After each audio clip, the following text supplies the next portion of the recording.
안녕하세요. 축구 전문 기자 한준입니다. 유럽 최고의 리그, 사실상 잉글랜드 프리미어리그가 유럽의 슈퍼리그가 됐다라는 이야기가 나올 정도로 프리미어리그의 1강 시대라는 평가가 있었는데요. 2023-2024 시즌 유럽 축구연맹 챔피언스리그와 유로파리그 8강전 결과로 인해 이러한 반응들이 거품 논란에 직면했습니다. 올 시즌 챔피언스리그 4강과 유로파리그 4강에 프리미어리그 팀이 단 한 팀도 오르지 못하고 전멸했는데요. 36개 팀으로 확대 개편하게 된 다음 시즌 챔피언스리그 추가 티켓 경쟁에서 사실상 패배하게 되면서 토트넘의 손흥민 선수의 커리어에도 큰 영향을 미치게 된 상황입니다. 이에 따라 토트넘은 다음 시즌을 준비하는 과정 속에서 손흥민 선수를 잘 지원하기 위한 공격적인 자원 영입을 대거 이룰 것이다라는 전략적 변화까지 가져오고 있다는 보도가 나왔는데요. 프리미어리그가 올 시즌 유럽 대항전에서 고전한 이유, 정말 프리미어리그의 강세가 거품이었던 것인지 영국 공영방송 BBC에서 정밀 분석했고요. 그리고 이에 따른 상황,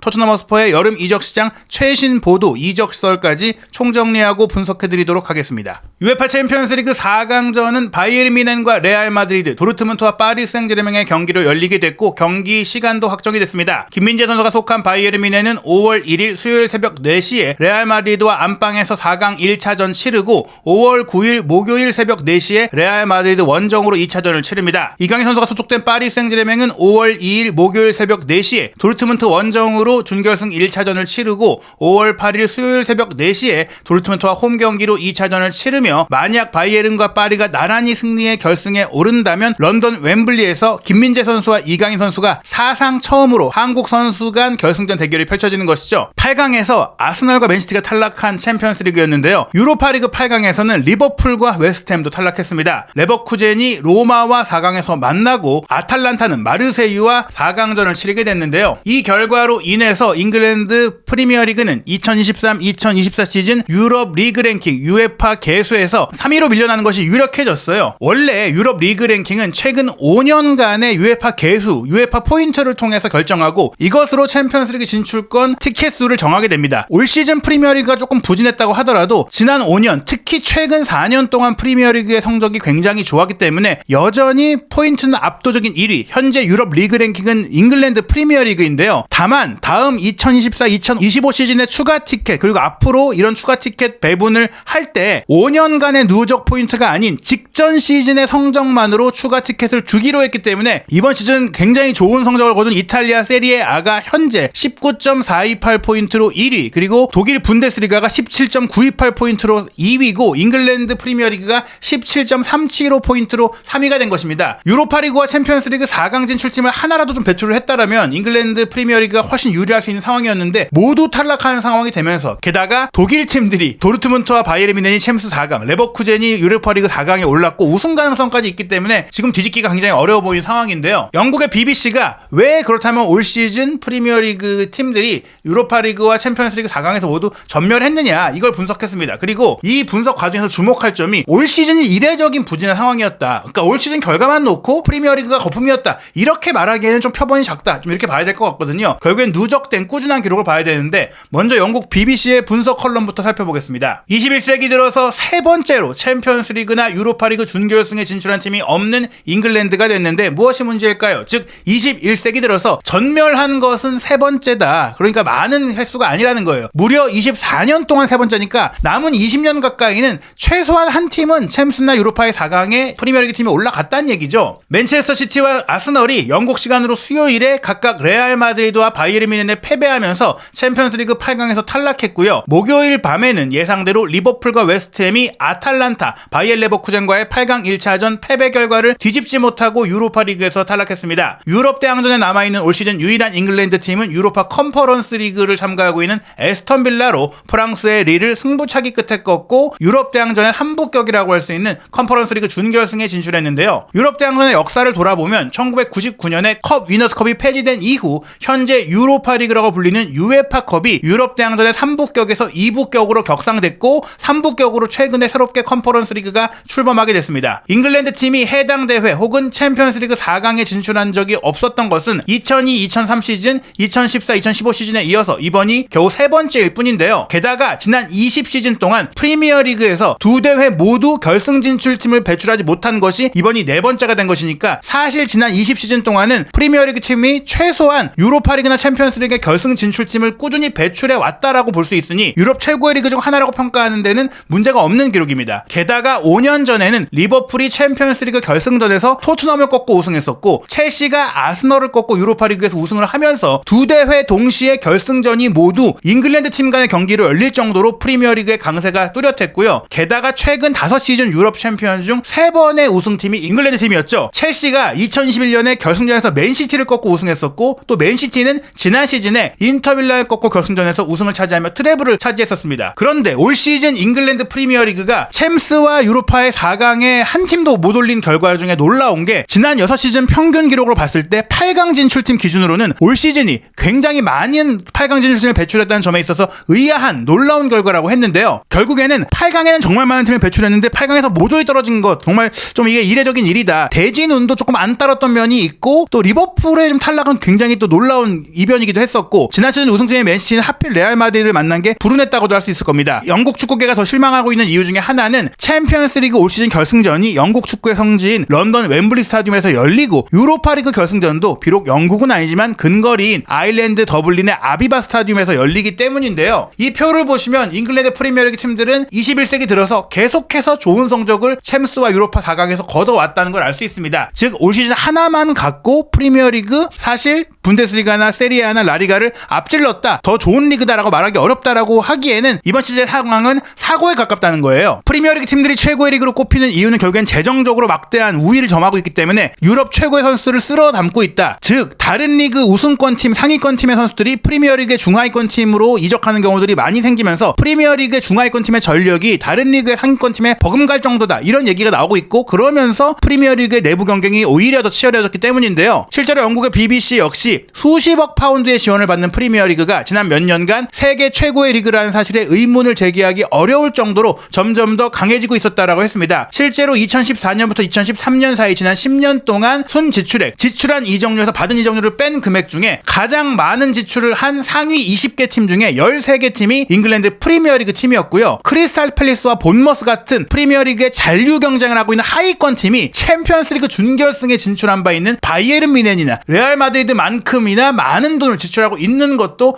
충격적인 흥미로운 부분입니다. 2020년 이후로 한정하면 유럽 클럽이 지출한 이적료 상위 12개 팀 중에 10개 팀이 잉글랜드 팀이었고 그 나머지 2개 팀이 바이에른 뮌헨과 레알 마드리드인데 이 팀들이 정말 큰 돈을 투자한 선수가 또 잉글랜드 선수인 주드 벨링엄과 해리 케인이었다. 즉 현재 잉글랜드가 유럽 축구의 판도와 인프라와 또 선수 배출까지 주도하고 있다. 뭐 그런 얘기가 나올 정도입니다. 그런데 왜 이런 일이 벌어졌느냐? 한 가지의 주장은 수익 및 지속 가능성 규정. 최근에 이제 잉글랜드 팀들의 재정 지출에 대한 통제와 건전한 운영을 위해 등장한 이 규정이 잉글랜드 팀들의 발목을 잡고 있다는 것인데요. 현재 잉글랜드 프리미어리그 클럽의 지속 가능성 규정에 따르면 3년 동안 1억 5천만 파운드 이상의 손실을 보고할 수 없게 돼 있다. 즉 이 규정을 위반하면 승점 삭감이 됩니다. 아시다시피 올 시즌에 에버튼 그리고 노팅엄 포레스트가 승점 삭감 처분을 받게 됐죠. 그런 상황 속에 올 시즌 챔피언스리그에 진출했던 뉴캐슬 유나이티드가 바로 이 제한 문제로 인해 챔스에 나가게 됐음에도 적절한 투자를 하지 못했던 거예요. 게다가 영입한 산드로 토날리 이탈리아 미드필더가 하필이면 불법 배팅 위반으로 인해서 올 시즌 출전 정지 징계를 받게 됐기 때문에 투자한 선수도 써먹지 못했죠. 그러한 가운데 뉴캐슬이 조별리그에 광탈한 상황이 됐고 또 에버튼과 노팅엄이 이제 승점 삭감 처분을 받은 가운데 다른 프리미어리그 팀들도 이 문제로 인해 다른 때보다는 올 시즌에 유독 전력 강화가 이전보다 제대로 이루어지지 못했다. 지금까지 계속해서 이런 형태를 통해 팀을 강화해 왔기 때문에 올 시즌에 그게 제동이 걸리면서 흔들린 부분도 있고 또 스페인의 축구 전문가인 기엠 발라그 같은 경우에는 그럼에도 불구하고 이제 프리미어리그가 꺾였다. 이제 프리미어리그의 강세가 하향세로 흐를 것이다. 이렇게 보진 않았어요. 올 시즌의 이 단계, 즉 시즌의 결과가 드러날 시점에 많은 팀들이 지쳐있고 날카롭지 않을 수밖에 없는데 프리미어리그가 이 문제에 있어서 더 힘들다. 정말 프리미어리그가 강세를 잃었다라고 판단을 내리려면, 결론을 내리려면 5년 정도 꾸준히 이런 상황이 나와야 되는데 이것은 우연한 결과일 뿐이다 라고 얘기하는 거예요. 왜냐? 잉글랜드 팀들이 일정이 더욱 빡빡하고 연말에 박싱데이 일정도 있고 또 팀들 간의 경쟁도 다른 리그에 비해서 상하위권 팀들의 전력 격차가 줄어들다 보니까 더 힘들어졌다. 그래서 더 많이 지쳤기 때문에 이런 상황이 공교롭게도 연쇄다발적으로 발생했다. 대진운까지 안 좋았다. 이렇게 보는 겁니다. 앞서 말씀드린 대로 아직 에스턴 빌라가 유로파 컨퍼런스 리그에 살아남아 있고 유럽 리그 랭킹 같은 경우에는 챔피언스 리그든 유로파 리그든 컨퍼런스 리그든 동등하게 승리 시 포인트를 주고 있기 때문에 아직 잉글랜드가 올 시즌 유럽 리그 랭킹 2위에 들 가능성이 사라진 건 아니에요. 하지만 8강전이 시작했던 시점에 옵타 세계적인 통계 매체는 프리미어리그 5위가 챔피언스리그 진출권을 차지할 확률을 82.5%까지 봤었지만 1차전 많은 팀들이 이기지 못했던 그 결과 후 57.8%까지 내렸다가 최종적으로 챔피언스리그와 유로파리그의 대진표가 확정된 이후에는 6.2%까지 떨어뜨린 것입니다. 왜냐하면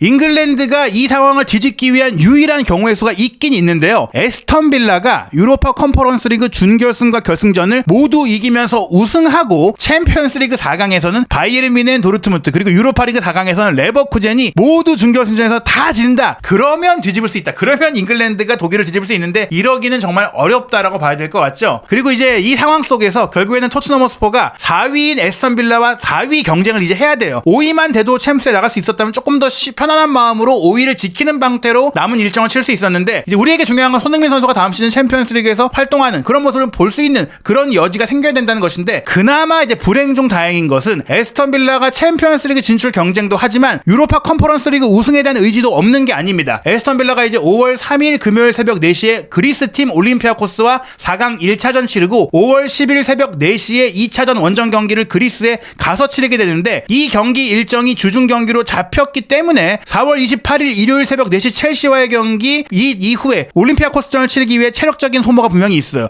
그 다음에 주말에 열린 브라이튼과의 경기가 아마 조정되겠죠. 브라이튼과의 리그 경기 이후에 그리스 원정 가야 되죠. 그 다음에 리버풀과 프리미어리그 경기를 치러야 됩니다. 이 일정 속에 분명히 프리미어리그 경기에 힘을 쓰지 못한다거나 체력적으로 힘들어서 승점을 잃는 상황이 나올 수 있다. 그때 토트넘이 에스턴 빌라를 잡고 올라가야 한다. 왜냐하면 토트넘도 사실 앞으로 이어진 일정이 너무 빡빡하잖아요. 2주간 이제 경기가 없긴 하지만 4월 28일 일요일 밤 10시 아스날과의 경기를 시작으로 5월 3일 첼시, 5월 6일 리버풀전, 5월 11일 번리전, 5월 15일 맨시티전, 5월 20일 셰필드전까지 주중 주말 경기를 휴식 없이 치르는 데다가 번리전을 제외하면 아스널, 첼시, 리버풀, 맨시티가 모두 승리를 장담하기 어려운 팀이잖아요. 결국에는 전승하기는 어려운데 에스턴 빌라도 같이 이기지 못하는 상황이 된다면 충분히 에스턴 빌라를 제치고 4위로 올라갈 가능성은 있다. 다만 그렇게 올라간다고 하더라도 다음 시즌에 유럽 대항전과 프리미어리그를 병행하려면 후반기 들어 뚝 떨어진 포스테코로 감독의 축구의 경기력을 보완하기 위해 체력 안배, 로테이션을 할 수 있는 전력 유지를 위한 선수 영입이 필요하다. 최근에 토트넘의 경기력이 떨어진 이유에 대해서 세계적인 통계 매체 옵타는 디 애널리스트를 통해서 중요한 통계 기록 하나를 공개했는데요. 토트넘 허스퍼가 최근 경기에서 활동거리와 압박의 강도가 떨어졌다는 거예요. 활동거리도 지금 시즌 개막 후 최저치까지 떨어졌고 경기 중 압박 횟수 역시 크게 떨어진 겁니다. 이 그래프가 하얀 곡선을 그리고 있는 것은 결국엔 토트넘이 쓰던 선수들 계속 쓸 수밖에 없는 상황이 되면서 이런 동일한 정말 강렬한 축구를 유지하기 어려워졌다는 거예요. 특히 전방에서 공격진에서 많이 뛰어주면서 퀄리티를 유지할 수 있어야 되는데 체력만 떨어진 것뿐 아니라 공격의 밀도, 정확성까지 떨어질 수밖에 없잖아요. 압박만 한다는 게 아니라 골도 못 넣는 상황이 야기된 것은 선수들이 지쳐가고 있기 때문인데요. 이런 문제를 해결하기 위해선 기존의 공격 자원이 잘하고는 있지만 이 선수들이 더 잘할 수 있는 자원도 영입을 해야 되고 이 선수들을 교체해줄 수 있는 자원도 영입을 해야 된다는 겁니다. 그러한 과정 속에 이탈리아의 이적시장 전문가인 파브리치오 로마노가 토트넘 허스퍼가 올 여름 이적시장에 최소한 한 명은 공격수를 영입할 거라고 하면서 사실은 2명 정도의 공격 자원과 더불어 한 명의 중앙 미드필드 자원이 영입될 것인데 이 선수의 리스트업을 보니 손흥민 선수에게 필요한 손흥민 선수의 공격에 도움이 될 수 있는 유형의 선수들이 언급되고 있다. 이걸 알 수 있었습니다. 파브리치오 로마노 기자가 토트넘 소식에 정통한 이유는 이탈리아 출신이지만 여전히 토트넘의 이적 시장에 이탈리아 출신 전임 디렉터인 파비오 파라티치가 관여하고 있기 때문인데요. 파라티치와 막역한 로마노 기자의 보도에 따르면 지금 토트넘이 연결되고 있는 선수, 일단 스트라이커는 오래전부터 언급이 됐던 멕시코 대표 공격수